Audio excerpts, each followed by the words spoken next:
Good morning dear student.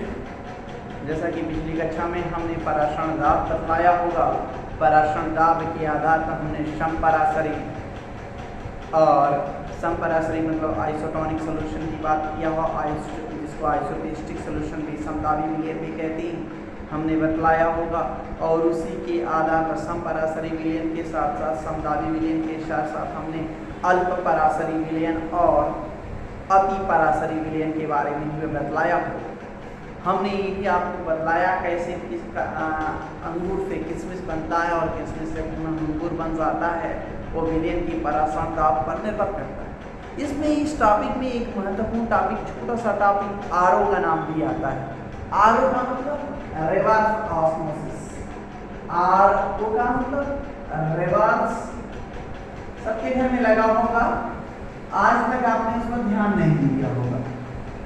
सबके घर में आरओ लगा होगा, आरओ का पूरा नाम आपसे पूछा जाए तो शायद बहुत कम लोगों को पता हो। आरओ का मतलब होता है रिवर्स ऑस्मोसिस।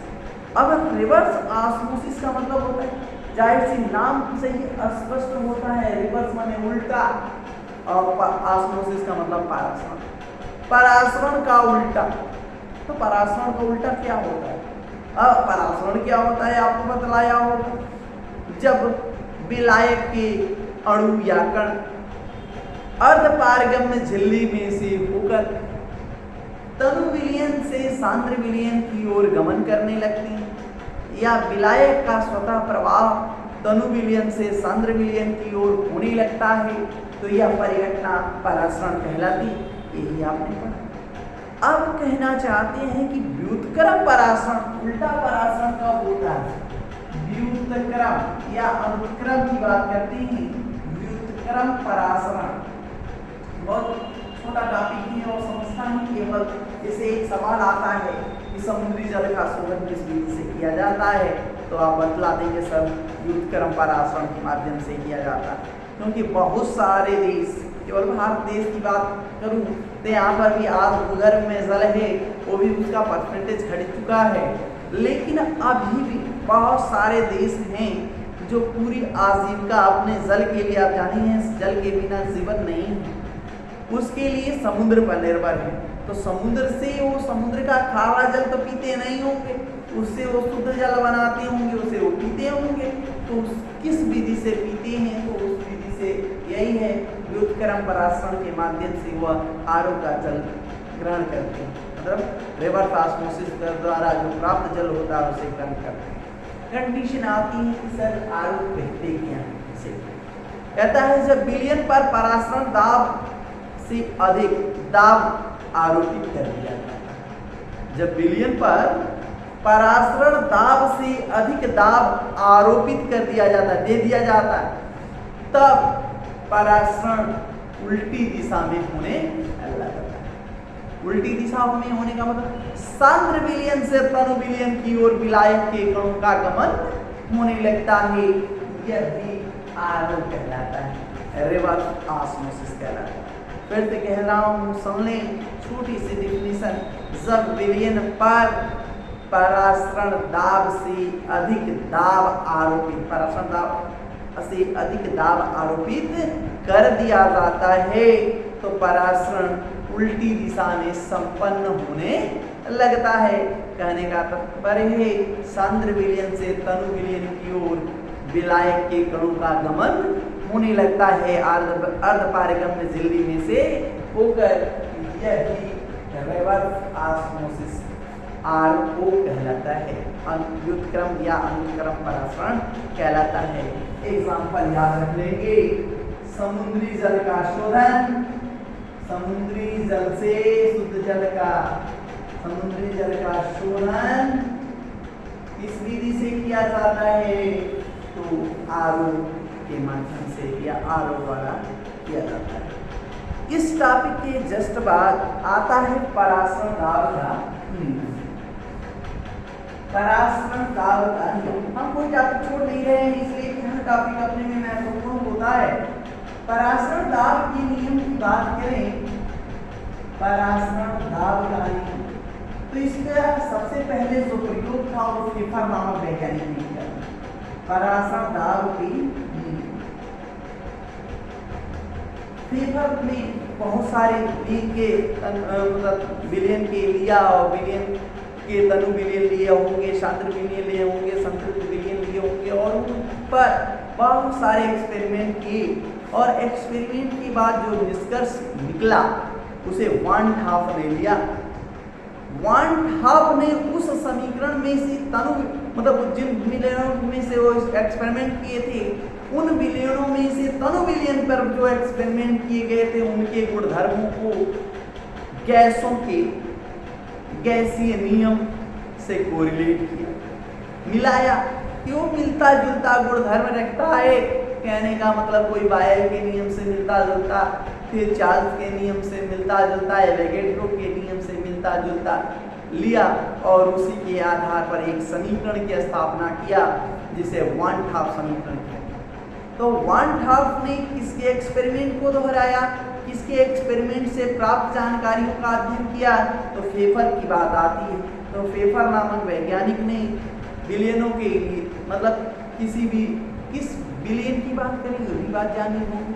तो इस चैप्टर की सबसे एक लाइन जो महत्वपूर्ण लाइन है उसे याद कर लें कि किसी भी विलयन की बात नहीं करना है, हमें उनकी बात करना है जो वैद्युत अनअपघट्य पदार्थ है। वैद्युत अनअपघट्य, वैद्युत अनअपघट्य नॉन इलेक्ट्रोलाइट की बात करना, जिनको जल में घोलने पर अपने घटक आयनों में ना नॉन वैद्युत अनअपघट्य होना चाहिए, अवाष्पशील होना चाहिए,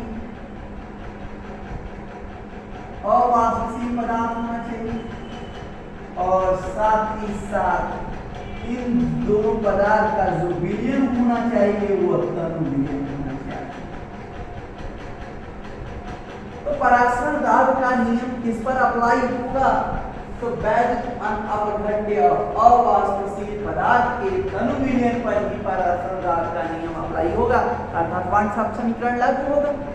तो पहले वान हाफ समीकरण क्या कहता है, वान हाफ समीकरण है क्या, तो वान हाफ समीकरण को जानने के लिए पहले हम बायल वान हाफ का नियम, चार्ल्स वान हाफ का नियम, चार्ल्स के बाद एवोगैड्रो वान हाफ के नियम की बात करेंगे और इसके जो 3 समीकरण मिलेंगे उस समीकरण से केवल एक समीकरण की उत्पत्ति करनी है जो कि गैस समीकरण आपने पढ़ा होगा। गैस समीकरण क्या पढ़ा होगा, आदर्श गैस समीकरण Pv बराबर nRT पढ़ा होगा। यहाँ पर भी हम उसी की बात करेंगे, लेकिन कैसे आया उस पर बात करेंगे। तो हम पराशर दाब के नियम में सबसे पहला नाम आता है फेफर, अपने बुक से पढ़िएगा। फेफर ने वैद्युत अनअपघट्य अवाष्पशील पदार्थ के तनु विलयन पर बहुत सारा एक्सपेरिमेंट किया और उससे जो प्राप्त जानकारी थी उसे वान हाफ ने लिया और गैसों के गैसीय नियम से कोरिलेट मिलाया और मिलता जुलता गुणधर्म है और मिलता जुलता गुणधर्म है तो उससे एक नियम बने और नियम में कौन सा नियम, तो पराशर दाब के कौन से नियम, तो पहला है बायल वान हाफ का नियम, बायल वान हाफ का नियम। दूसरा चार्ल्स वान हाफ का नियम।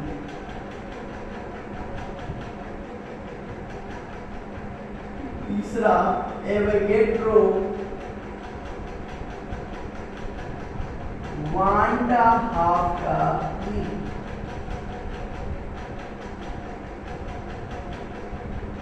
केवल मेन तो इसी दोनों से है, ये तो एक लक्षण मात्र है जिसे आप पढ़े होंगे। अब फिर से कहता हूँ बायल वान हाफ का नियम क्या कहता है, तो बायल वान हाफ का नियम कहता है कि यह बायल के नियम से मिलता जुलता है। बायल का नियम क्या है, तो बायल का नियम क्या कहता है उस पर भी बात कर लें। तो कहता है स्थिर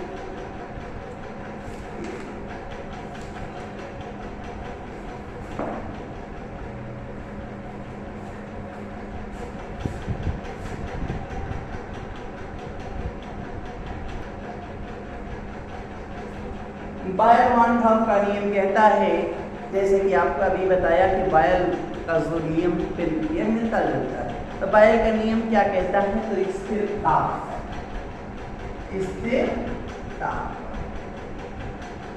ये कांस्टेंट बात और पढ़ाया गया होगा कक्षा 11 में ही। बायल का नियम क्या कहता है, बात का मतलब बायल होगा तो टेम्परेचर कांस्टेंट होगा। स्थिर ताप पर किसी अवाष्पशील वैद्युत अनपघट्य पदार्थ के तनु विलयन का परासरण दाब विलयन की सांद्रता की समानुपाती होता है, अर्थात P प्रोपोर्शनल टू C। यहाँ पे C क्या है, विलयन की सांद्रता, कंसंट्रेशन। तो P प्रोपोर्शनल टू सांद्रता को भी डिफाइन करते हैं 1/सांद्रता या 1/आयतन, 1/, और इसे लिख सकते हैं क्या, Pv बराबर नियतांक, जैसा कि आपने पढ़ा हो बाद में Pv बराबर नियतांक पढ़ा हो, P1 P1 बराबर P2 वैसे पढ़ा हो। तो यहाँ पर P प्रोपोर्शनल टू C कब होगा, जब स्थिर ताप होगा। ये कौन सा नियम है, बायल वन हाफ का। फिर से मैं बात कर रहा हूँ, इस लाइन को एकदम जान लें। अवाष्पशील वैद्युत अनपघट्य पदार्थ के तनु विलयन पर ही परासरण दाब का नियम अप्लाई होगा। बायल का नियम क्या कहता है, स्थिर ताप पर इस पदार्थ, जो ऐसा पदार्थ होगा उसकी केवल तनु विलयन की बात करना, सांद्र विलयन की बात ही नहीं करना है। जिस किताब में लिखा होगा विलयन परेशान मत होइएगा, हम विलयन में जिसकी बात कर रहे हैं, हम तनु विलयन की बात कर रहे हैं, क्योंकि हम तनु विलयनों के असंख्य गुणधर्म की बात कर रहे हैं, क्योंकि परासरण दाब असंख्य गुणधर्म है। तो स्थिर ताप पर किसी विलयन के परासरण दाब उसकी सांद्रता के समानुपाती होता है, और वो विलयन कैसा होगा, अवाष्पशील वैद्युत अनपघट्य पदार्थ का तनु विलयन होगा। चार्ल्स का नियम किससे मिलता जुलता है, तो कहता है सर चार्ल्स का नियम से मिलता जुलता है, चार्ल्स वन हाफ का नियम चार्ल्स के नियम से मिलता जुलता है। चार्ल्स का नियम क्या कहता है, सिंपल से वहां पढ़ा था चाप, चार्ल्स होगा तो प्रेशर कांस्टेंट, लेकिन यहाँ प्रेशर की बात नहीं करेंगे, हम यहाँ पर सांद्रता की बात करेंगे। तो स्थिर सांद्रता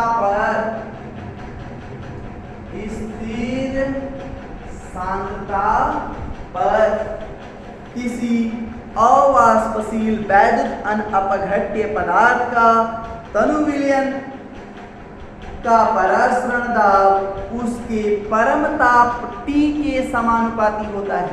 अर्थात कहने का तात्पर्य क्या है, P प्रोपोर्शनल टू T, अर्थात कह सकते हैं ना P/T बराबर नियतांक, कह सकते हैं। आती है बात नेक्स्ट, एवोगैड्रो वन हाफ का नियम। एवोगैड्रो वन हाफ का नियम क्या कहता है कि यह एवोगैड्रो के नियम से मिलता जुलता है। यदि दो तनु विलयनों के ताप व परासरण दाब समान हो तो उनके समान आयतन में अणुओं की संख्या क्या होगी, समान होगी, या अणुओं की संख्या के समानुपाती होगी। अर्थात कहने का तात्पर्य क्या है, तो आप कह देंगे सर क्या कहना चाह रहे हैं आप, तो P proportional to V proportional to N, समान आयतन में, क्योंकि परासरण दाब आपने क्या किया है, समान रखा है, ताप क्या रखा है, समान रखा है, आयतन किसके समानुपाती है, उनमें उपस्थित अणुओं की संख्या के या मोलों की संख्या के समानुपाती, यानी क्या है, मोलों की संख्या। अब कहता है बायल वन हाफ का नियम, चार्ल्स वन हाफ का नियम, एवोगैड्रो वन हाफ के नियम को मिला दिया था। तो होने का तात्पर्य क्या, ध्यान से देखेंगे तो कहता है कि पहला नियम के अनुसार, किसके अनुसार, बायल वन हाफ के नियमानुसार, क्या आपने पढ़ा, P प्रोपोर्शनल टू 1/V, समीकरण नंबर 8। चार्ल्स वन ठाप के नियम के अनुसार आपने क्या पढ़ा? तो आपने क्या पढ़ा? P proportional to T।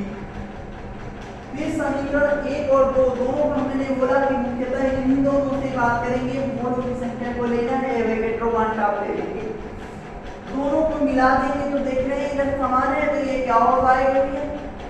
तो आप इसको लिख देंगे क्या? इन दोनों को मिलाने पर समीकरण 1 व 2 को मिलाने पर, 2 को मिलाने पर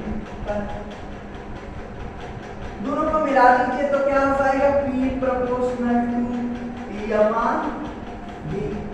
इसको इधर भेज दीजिए तो PB बराबर PB प्रोपोर्शनल टू T आ जाएगा। अब हम कह रहे हैं हमने एक नियतांक लिया और नियतांक की जगह हमने क्या लिखा? R रखा। PB प्रोपोर्शनल टू, या यहाँ पे नियतांक जो हमने ले रहे हैं उसको हमने RT, और कितने मोल की बात कर रहे हैं? तो n मोल की बात कर रहे हैं, तो हमारे मोल कितने आ जाएंगे? तो PB बराबर n मोलों के लिए PB बराबर nRT। सारी कई बुकों में आपको ये कुछ ऐसे लिखा होगा, परेशान ना होइएगा, मैं फिर से बात कर रहा हूँ। तो आप जहाँ पर P लिखा, जहाँ पर P लिखा है, कई किताबें इसको पाई लिखी है, वही है परासरदारी। P खाट प्रेशर, इसलिए हमने P को बदला नहीं, हमने P को आप पाई से भी डिनोट कर सकते हैं। P बराबर पाई लिखा हो, कई किताबें ने R की जगह जो हमने R लिया होगा, यस लिया होगा, तो जब हम सवाल लगाएंगे तो सवाल PB बराबर nRT से भी लगाएंगे, और आप किसी किताबों के आधार पर जाएंगे तो वहां पे पाई भी बराबर NST भी लिखा रहेगा, तो परेशान न होइएगा। तो वन हाफ समीकरण क्या है? PB बराबर nRT। इसके अनुप्रयोग की बात करेंगे, इसके सीमाओं की बात करेंगे, तो फिर से हम वन हाफ समीकरण की जो सीमाएं हैं इसे ही वन हाफ समीकरण कहते हैं, क्योंकि नियम के बाद क्या बन गया? जब मिला दिया हमने तो क्या बन गया? समीकरण, और उस समीकरण पर सवाल लगेंगे। वन हाफ समीकरण, वन हाफ समीकरण में सवाल कैसे आएंगे वो भी बात करेंगे। और पहली बात उसकी सीमा, वन हाफ समीकरण की जो सीमाएं हैं उस सीमाओं पर बात करेंगे। तो वन हाफ समीकरण केवल उन विलयनों पर लागू होगा जो क्या है?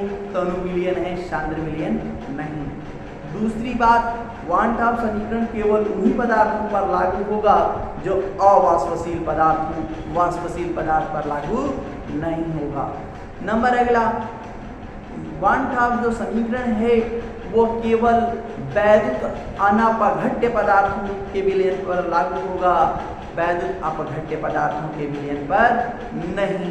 और सबसे अहम बात, वन हाफ समीकरण उन पर कतई लागू नहीं होगा जो विलायक के साथ संगुणित हो जाते हैं, जो विलेय पदार्थ विलायक के साथ संगुणित हो जाते हैं, जुड़ जाते हैं, उन पर भी लागू नहीं होता।